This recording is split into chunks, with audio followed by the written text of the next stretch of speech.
sida aan quruxleyda ku noqday. waxay ahayd 5 sano ka hor markaan go'aansaday inaan quruxley noqdo oo aan ka baxo dadka foosha xun. waxaan la kulmi jiray asxaabteyda iskuulka kadib, kulligoodna waxay wada ahaayeen dadka aanan risaaladu soo gaarin inaad jirkaaga iyo muuqaalkaaga bedeli karto una isticmaali karto inaad horumar ku gaartid. xasuusteyda ku aadan xilligii foosha xumaa ee aan soo maray waxaa kow ka ah wiilka aan jeclaaday xilligii iskuulka inuu iga raacay gabdhaha casriga ah ee maanta Soomaalidu wada jeceshahay. magacayga waa Hindo, waxaana ahay gabadha ugu qurux badan ee deegaanka Soomaalida oo idil. waxay ahayd abaare 2015kii, dadkuna markaan u dhawaado waxay dhihi jireen waad fool xun tahay, yaa ku raba adiga, sawirkaaga cidna xitaa like ma saarto, haddii uu dayaxdal nuursho oo nin ah uu iscadeeyey maxaad ka haysaa meesha. niyad jab, murugo iyo dareen hoose ayaa i dilay. go'aankayga ayaan qaatay inaan ku biiro quruxda casriga ah. waxaan ka tegay amarka diinta, nasteexada waalidkay iyo tarbiyada macallimiintaydii, sababtoo ah intuba ima anfacayn si aan qurux badan oo cid walba jeclaato aan u yeesho. waxaan bilaabay inaan asxaabteyda ka fogaado oo aan u tago gabdhaha noloshan quruxda ah ku nool. waxaan ku iri inaan caan noqdo ayaan rabaa ee sidee isku qurxiyaa. markaasaa muumina cadday oo gabdho badan haligtay isoo dhaweysay. su'aasha koowaad oo ay weydiisayna waxay ahayd ma guriga hooyadaa baad joogtaa? haa ayaan iri. waxay tiri kuma caawin karo intaad ciyaal tahay ee waa inaad gurigaan soo degtaa, aniga ayaa ku baraya sidii meel kasta magacaaga looga hadalhayn lahaa. ka soo tag gurigaas, lacag horey u soo qaado aan ku bedelno wasakhdan ku saaran. waxaan soo xaday $200.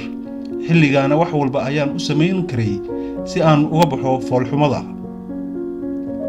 waxaan soo iibsaday dawo nooc kasta oo jirka la marsado.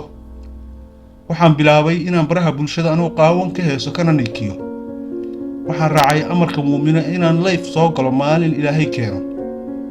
waxay igu tiri ragga dibadda jooga ugaarso si aad lacag uga hesho. anna waa bilaabay.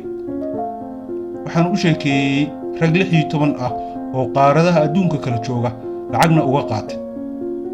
tan ugu daran waxay ahayd markii mid waliba inuu kaamarada iga qaawiyo damcay.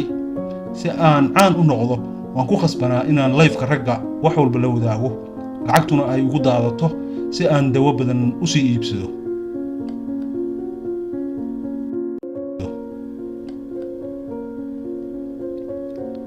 markaan jirkaygii bedelay, maqaarkaygii bedelay, ayaan weli dareensanahay inay wax iga maqan yihiin. waxaan isweydiinayaa waa maxay.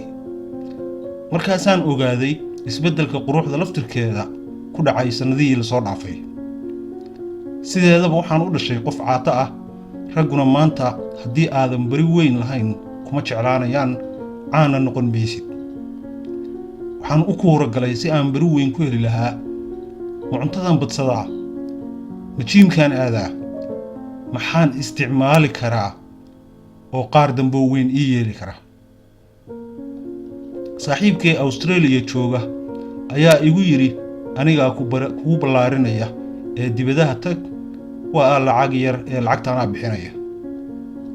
go'aankan wuu ka fududaa kuwii hore, ilaan hal waji keliya ayaa iiga dhimanaa inaan dhammaystirnaado oo aan quruxda Soomaaliya koobka u qaado.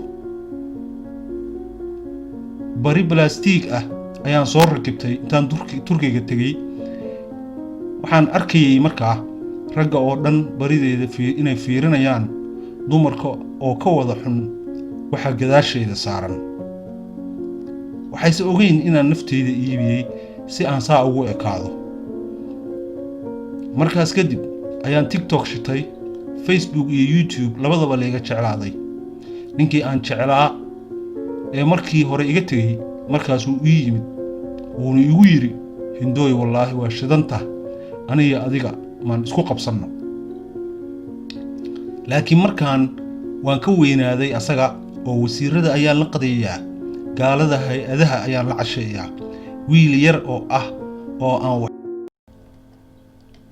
naxdin walwal iyo ama kaag ayaan subaxaas la soo kacay.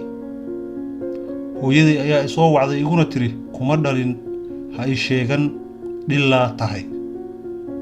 waan yaabay, waxaan furay Facebook, waxaan arkay in cid waliba aniga iga hadlayso. waxaa la iga duubay fiidiyoow ay 2 nin wax walba igu samaynayaan, internetkana meel walba la dhigay. waxay igu dureen daroogo, anigana ma xasuusto. waxa aan kontrooli kara maahan, meel walba ayaa laga daawan karaa, meel walba ayaa laga daawanayaa. sawiradeedii oo qaawan ayaa meel walba yaalla. wejigii aan qurxinayeyna dadka hadda ma tusi karo. su-aasheeda ayaa ah marka, quruxdu sideeduba waa noocee?